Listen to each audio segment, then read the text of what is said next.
What if animals evolved to hunt humans? Imagine stepping outside just after sunset and hearing something move behind the trees. Not a wolf trying to avoid you, not a bear protecting its young. Something is watching because you are food.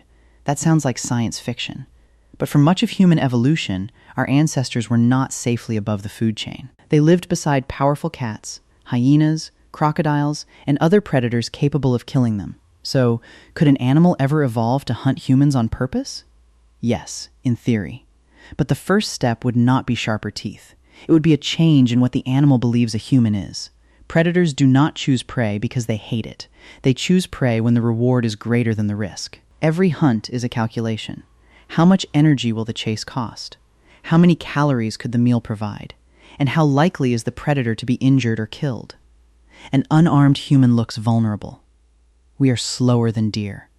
We have no claws, no armor, and weak jaws. But predators do not usually meet one helpless human alone. They meet groups, fences, dogs, fire, vehicles, weapons, and a species that remembers exactly where an attack happened. A predator may kill one person and gain one meal, but humans can return in greater numbers and kill that predator before it reproduces.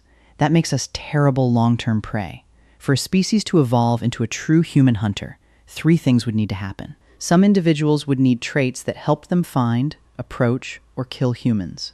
Those individuals would need to survive, and they would need to produce more offspring than animals that stayed away from us. That is natural selection. Humans have already shown how quickly we can change which traits survive. In places where elephants were heavily hunted for ivory, females without tusks had a better chance of living long enough to reproduce. Tusklessness became more common. The elephants were not evolving to attack humans. The example shows something simpler. When humans change who survives, animal populations can change surprisingly quickly. Now imagine the pressure moving in the opposite direction. Natural prey becomes scarce. Habitats shrink. Human settlements spread into wild areas. People remain numerous, slow, predictable, and available. Animals that avoid humans may go hungry. Bolder animals may find food. But here is the more unsettling possibility. The first human hunting population might not evolve genetically at all. It might learn. Imagine a large cat living near the edge of a growing settlement. Deer have become rare. One evening, it discovers that a person walking alone is easier to catch than a healthy wild animal. Its cubs watch. They learn where people travel, when they are most exposed, and which sounds mean danger. The mother does not pass down a new hunting gene. She passes down a method. Soon, what began as one successful attack becomes a local tradition. This is cultural evolution, behavior spreading through learning rather than DNA. And culture can move much faster than genes. Once the behavior becomes common, biology may begin to follow.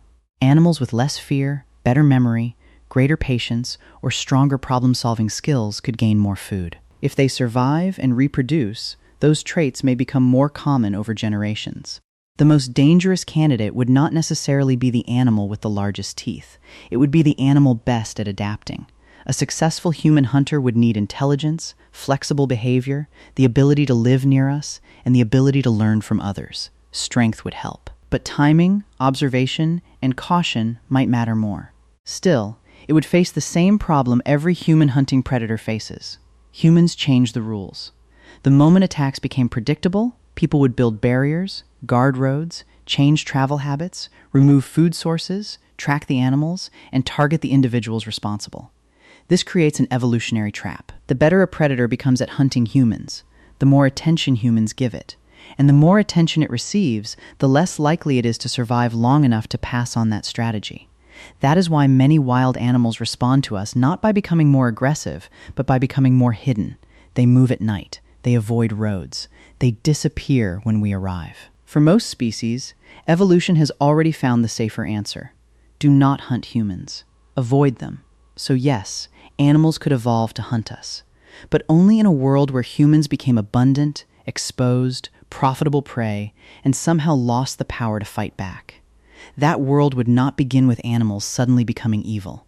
It would begin with ecosystems breaking down, natural prey disappearing, and wildlife being pushed closer to human lives. The first warning would not be larger claws. It would be an animal looking at a human, and no longer seeing something to fear.